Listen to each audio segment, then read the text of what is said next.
Never thought you'd see me do this again, did you? Welcome back to Competitive Pokémon Explained, the series where I explain certain things about competitive Pokemon that might not be so obvious to newer spectators and players. And it certainly has been a little while. I'm back with yet another explanation. This time, explaining every single banned item, ability, and move. Now, why am I doing it this way? Well, trying to explain examples of only the banned items would make for an incredibly short video. There aren't a whole lot of uncompetitive items available in Pokemon, so just those would be like a 3-minute video. This is why I'm adding on the abilities and moves. I will also not be discussing things that I have mentioned in previous parts of this series, so stuff like Arena Trap, Swagger, and especially Baton Pass won't be discussed here. Also, I didn't have much to talk about in terms of the more modern generations, but this time I do, and it should be a good time. But first, if you like this content, be sure to subscribe, as I do a whole lot of content on a regular basis. And with that, let's start with... So Mr. Mime is banned from OU in Generation 3. Why is that? Is this creepy Pokemon good enough to be up with the legendaries and Ubers? Nope, it's because his only ability, Soundproof, is banned from Generation 3. Soundproof was banned because it was used a lot in Baton Pass teams. Now you may remember that Baton Pass was very restricted back in Generation 3, and Soundproof isn't a part of those restrictions. The reason why is because Soundproof blocked one of the key methods of phasing out Pokemon, which is Roar. Roar and its counterpart, Whirlwind, were the only moves in Generation 3 that could force the opponent to switch out their Pokemon, otherwise known as phasing. Forcing the opponent to switch is one of the main ways of countering Baton Pass teams, so blocking half of the moves that could do that was deemed too much and was banned from then on. Mr. Mime is one of the main users of Soundproof in Baton Pass teams. While Exploud also had Soundproof and was introduced in Generation 3, it seemed Baton Pass teams didn't use it for blocking Roar specifically. Exploud was more often a mixed attacker, while Mr. Mime was used for Calm Mind and its extra utility. Also, Exploud didn't learn Baton Pass, while Mr. Mime did, so even if Exploud had extra utility, Exploud couldn't be used to extend the Baton Pass chain, but would be the one to receive all the buffs. And it certainly isn't as good as most other threats. The only reason why I bring Mr. Mime up is because its only ability is Soundproof, meaning Mr. Mime was also effectively banned from OU. It technically became an Uber's Mon, though these days it's more often seen in UU, still at a similar nonsense to when it was in OU. I'd like to also give a small mention to Ingrain, as technically it was only banned on Smeargle, and not universally. The only reason why Ingrain was banned on Smeargle specifically was because Smeargle was also used in Baton Pass teams, and it would use Ingrain a whole lot in these teams. Ingrain is a move that heals the Pokemon using it for 1/16 of their health at the end of each turn, at the cost of not being able to switch, nor can you be forced out by other moves. Remember when I said that Baton Pass teams were countered by phasing? Yeah, this move basically blocked all forms of phasing, even Whirlwind. You can see why it's banned if Soundproof is banned for only blocking one of the phasing moves. These 3 items appear a lot in ban lists across the generations, and it's for one reason only: RNG. These 3 items have the unique property of only activating based on a random chance. The Quick Claw gives the holder a 20% chance of moving first within its priority bracket, ignoring speed. Both King's Rock and Razor Fang give the holder's attacks a 10% chance of flinching the target. None of these items were really any good, as they lack consistency. Meanwhile, they were banned for the fact that they were inconsistent. Zoadead on Reddit describes it perfectly. They were banned because they didn't have any competitive value at all and were just used for one thing and one thing only: to toss games and pray you got the hacks. They just completely flip games and have no real reason to exist beyond, well, I cannot outplay my opponent using skill, may as well just hope the win lands on my lap. We finally have an instance of a banned move, and it's Shed Tail. Shed Tail is a relatively new move, introduced in Generation 9. It functions like a cross between Baton Pass and Substitute. The user takes 50% of their HP as damage, and then creates a substitute with 25% of their max HP. Then the user switches to another Pokemon, with the substitute still intact. This is often seen as Cyclizar, who had Regenerator, allowing it to heal off the damage taken as soon as it used the move, which is why Cyclizar was banned for a while. Then Ortham began using the move, and even though it only really had Earth Eater as an ability, Shed Tail still proved to be broken in standard play, considering it got a Pokemon in basically for free, and allowed your Pokemon to set up for at least one turn for free. Thus, Cyclizar was unbanned, and Shed Tail was banned. Last Respects was the signature move of Handstone, a new ghost-type doggo in Generation 9. It deals more damage whenever a party member faints, increasing by 50 power for each fainted teammate. This means that he could potentially get a max of 300 base power, or at least at first glance. Luckily for us, Revival Blessing was introduced in Generation 9 as well, acting as essentially the revive item would, just as a move. It is one of the only moves in Pokemon history to have a max of 1 PP alongside Sketch. So if each teammate had a Revival Blessing and a Level Berry, you could have your teammate faint at least 15 whole times. That means you could potentially have a max base power of 800. The definitive max that the game sets is 100 faints, meaning if you somehow got 100 teammates fainted in one game, you would have a move with an astonishing 50-50 base power, powerful enough to pretty much one-shot any Pokemon in existence. Unless they're a normal type, but we don't talk about that. No other move has had that level of power since Explosion stopped cutting the foe's defense in half, and that move caused you to faint, making it essentially a one-time use. This move could be used to sweep an entire team if done properly. There was a similar situation to Shedtail where Houndstone, the only user of Blaster Specs, was banned to Ubers. This was only the case for until Basculation was released into the Scarlet Violet in the DLC, and was given Blaster Specs as well. Both Basculation and Houndstone abused the move very well, since both of them had a speed boosting ability under certain weather, and Basculation even had adaptability to power up Blaster Specs even further. It was clear that Blaster Specs was too much for standard play and was banned. So we just discussed a move that powers up to insane levels when certain conditions are met. So why is Rage Fist, a similar move that activates on an easier condition to meet, not banned? Well, as of right now, only the Annihilate line has access to Rage Fist, so Smogon has banned Annihilate only to Ubers and nothing else. Primeape also technically has Rage Fist, but isn't good enough, even with Rage Fist. Also, Annihilate is not nearly as bulky as necessary to take full advantage of Rage Fist, though it is a very good user of the move. As for Revival Blessing, it is also only on mons who are indeed quite terrible for competitive play. It is often seen as too gimmicky to pull off effectively, and is in abuse to the point where it would need a ban. Now that we've finished talking about OU, let's dive into the lower tiers, as they have less to talk about, aka the reason why this script extended on for another 12 pages. Reason being that their classes are also OU's classes, at least most of the time. First off, in Generation 1 UU, you cannot use Agility and Wrap or Fire Spin in the same move set. The reason for this being, Wrap and other moves like it were very much different back in Generation 1. These moves prevented the target from moving at all, but could still switch out. That meaning there was a counterplay in switching to a faster Pokemon and beating the Wrap user. However, what if your Pokemon used Agility one singular time and was faster than pretty much anything in the tier? That's ultimately why this combination was banned. There wasn't much counterplay besides hoping your opponent missed at least one Wrap whenever the previous one ended. It was deemed uncompetitive and was banned. Now, why wasn't this banned in OU? From what I can gather, and correct me if I'm wrong on this, but it seems that Wrap users weren't that problematic in OU. Sure, Dragonite and Tentacruel can be used in OU and can use Wrap sets there, but it's not as consistent there as it is in UU. Gengar is a definite threat that you have to watch out for, being immune to a Wrap entirely, and there are other methods of counterplay present in this tier too. Now I couldn't find anything else really that interesting on Generations 1 through 4 for the lower tiers. There aren't any specific bans apart from Generation 4 banning Damprock specifically, which I'm guessing has to do with some rain abusers.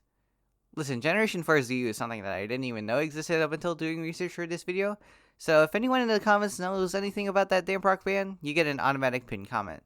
Though I do have an assumption that I can make based off of another reasoning that I'll talk about later in this video. Black and White UU though is where it's got interesting, because UU is the only tier in this generation to ban all abilities that summon the weather. That means Drought, Sandstorm, and Snow Warning.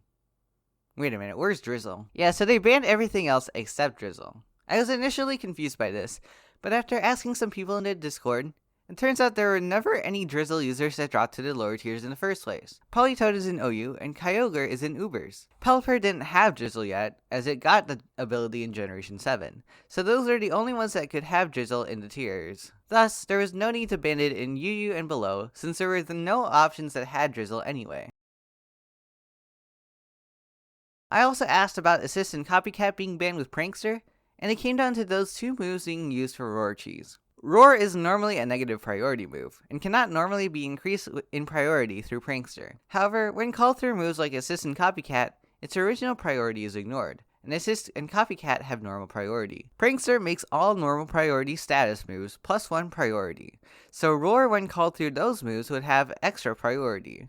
which causes issues since Roar was never meant to be used first. When any phasing move forces a Pokemon out, the Pokemon that switches in doesn't get a turn, which makes sense. You wouldn't want the opponent to have an extra turn if they switch in another Pokemon. However, this does have the side effect of basically not allowing the opponent to play the game when Roar is used first. Combine that with entry hazards, and you can very easily win the game by just spamming assist or copycat the entire time. Not having any counterplay because your opponent just couldn't play the game is why this was banned. Also, I did want to note that copycat had a bit of a role in Generation 4, but only because Showdown incorrectly implemented copycat, so I assume this might have been changed, but I don't really have a concrete answer yet.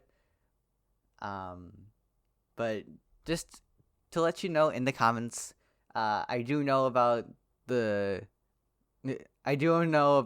fact that it was implemented incorrectly in Showdown at first, but then it was fixed.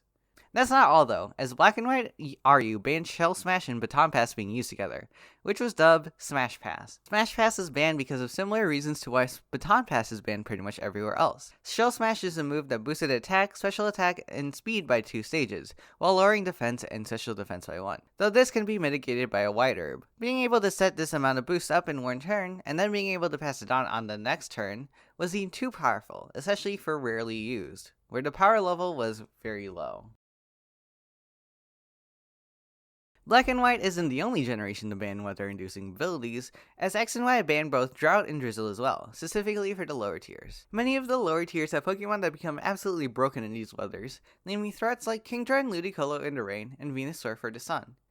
While OU's power level is such that it can handle such threats, the lower tiers certainly do not have such power levels in comparison, making any threat that does really well in weather absolutely broken compared to it. Other weathers did not suffer the same fate due to the lower power level of their threats.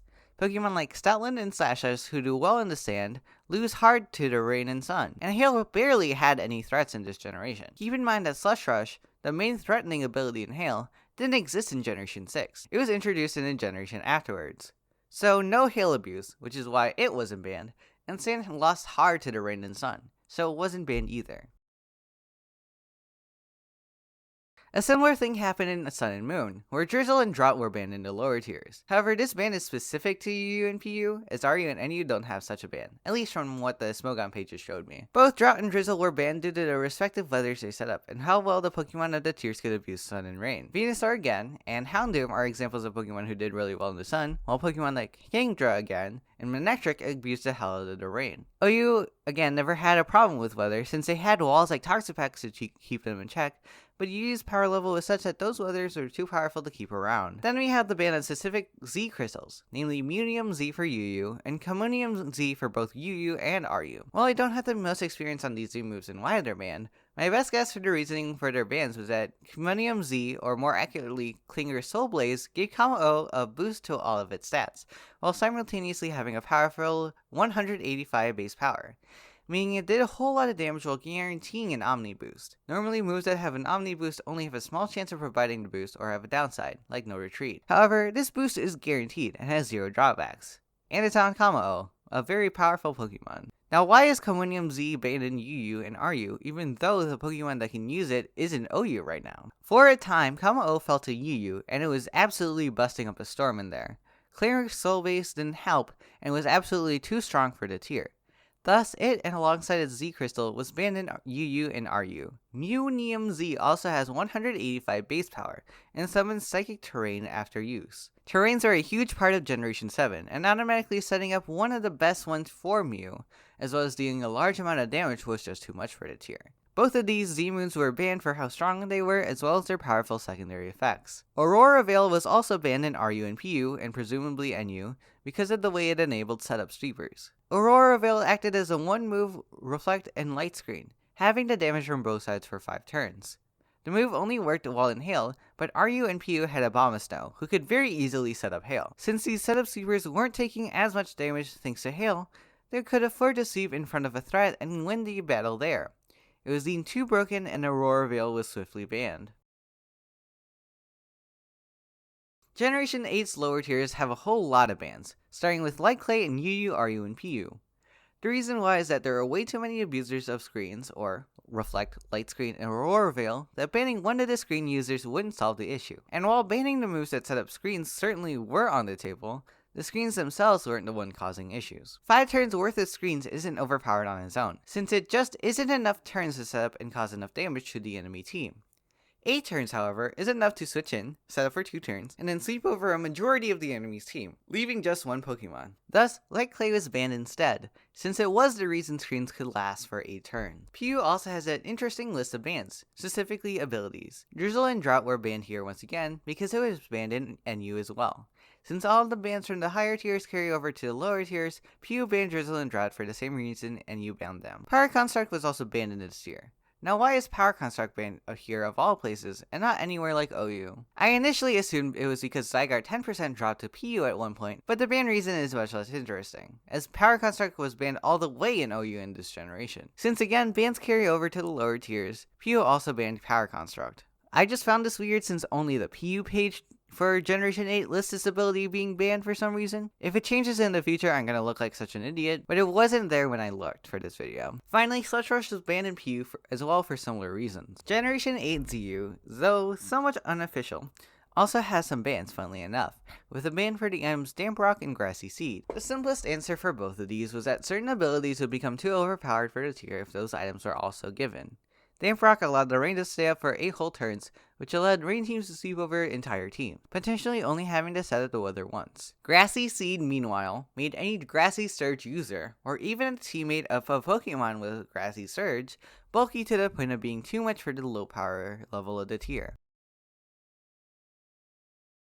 And finally, we end on Generation 9. The only item ban I haven't talked about for Generation 9 was Damp Rock in PU specifically. I'm sure you've noticed a pattern by now, since Damp Rock was also mentioned twice in this video before. Damp Rock just enabled rain teams too well, and their power level under rain basically made all other teams irrelevant in the, again, lower power level of PU. Another point I'd like to bring up is that there are so many threats to do well in rain, since there are a wide range of water types available in Pokemon, and a wide range of Pokemon with abilities that benefit from the rain. Threats like Kingdra, Poliwrath, Hisuian Quillfish, Ludicolo, and others are the reasons why Damp Rock was banned in PU, and not any of the other weather-boosting rocks. Now then, you may be asking, why isn't Drizzle banned in PU? Well, simply put, there are no Drizzle users in PU. No joke, I searched for any Pokemon that were in PU, officially or not, that had Drizzle as an ability, and there were 0 matches. Drizzle does not exist in PU, and does not have a reason to be banned. Another question you might be asking is, why aren't any of the weather-inducing moves banned, but the abilities are? Well, in some cases, you might find a Pokemon that does use a weather-inducing move, like Tornadus in Scarlet and Violet, but in most other cases, weather-inducing moves are considered a wasted slot most of the time. You use up a turn that you could have used to deal damage, or do other things to set up something that is easier to set up using an ability. Plus, your opponent could very well knock you out before you get to set up the weather, making it even more of a waste. So ultimately, the moves themselves are never banned, but the abilities that do are banned instead. And those are all the items, abilities, and moves that were banned across the generations, from OU to lower tiers. This video is definitely going to be long, but I at least hope it was a good amount of the information that will allow you to understand why these things are banned specifically. Hey everyone, thank you so much for watching. I'm kinda glad to be doing this sort of style again, though don't expect the next video to be continuing the series. I do still want to do more video discussion style, where I just talk about random shit I notice in video games, but I also didn't want to, like, I didn't want to just, like, have this series on hiatus for a while, since it is kind of the reason why I was on the radar in the first place. Also, if I've timed the video right, we will have either reach 500 subs or be pretty much one away. Again, thank you so much for the support on my little channel. I really do appreciate it. I don't have a whole lot of plans for 500, as I did indeed have my birthday week. I do not have a whole lot of plans for 500, as while writing the script, it was my birthday week, so technically that would have been the celebration. Even if the celebration isn't while I'm at 500 subscribers. Also, thank you so much for the 30 followers on Twitch. Well, I say that, and now it's at 39, I think? And it's increasing even more. Again, I'm grateful for the support, even if it does seem a little small to some.